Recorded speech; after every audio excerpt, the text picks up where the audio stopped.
Well, hi, I'm Lorelei, and welcome back to Shivers and Roses, a space where we read and enjoy all literature dark and macabre.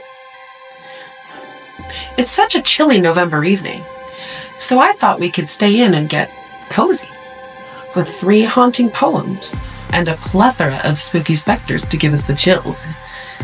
Then come along, grab a blanket and a friend, and dive back into the shadows with me. Let's begin.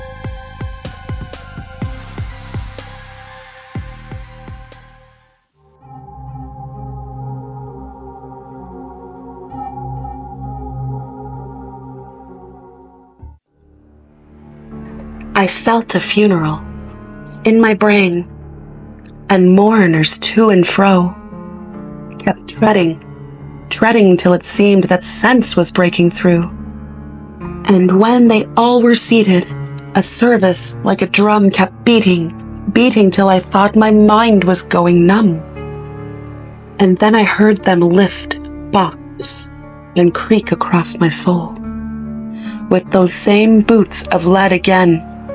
Then space began to toll, as all the heavens were a bell, and being but an ear, and I and silence some strange race, wrecked solitary here.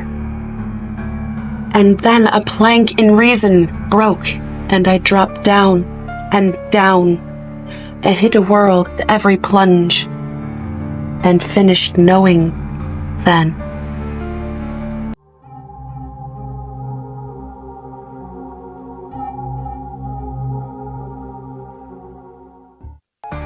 All houses wherein men have lived and died are haunted houses. Through the open doors the harmless phantoms on their errands glide, with feet that make no sound upon the floors.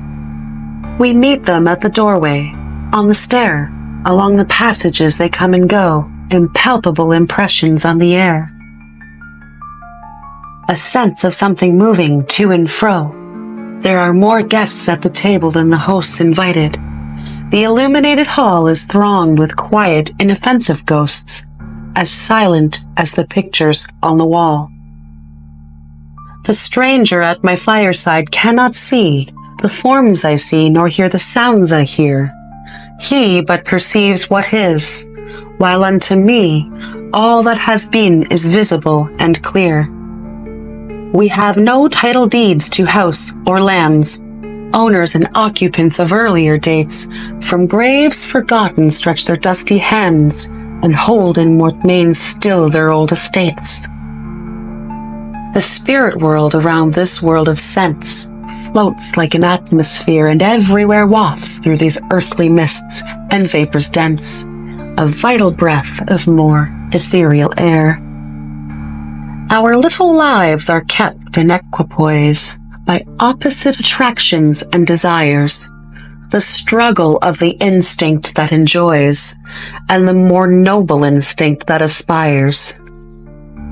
These perturbations, this perpetual jar of earthly wants and aspirations high, come from the influence of an unseen star, an undiscovered planet in our sky. And as the moon from some dark gate of cloud throws o'er the sea a floating bridge of light, across whose trembling planks our fancies crowd into the realm of mystery and night.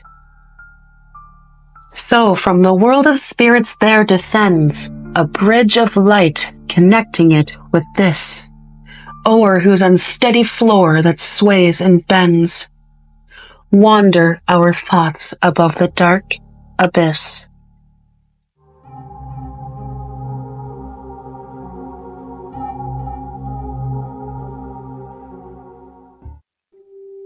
I knew her for a little ghost that in my garden walked.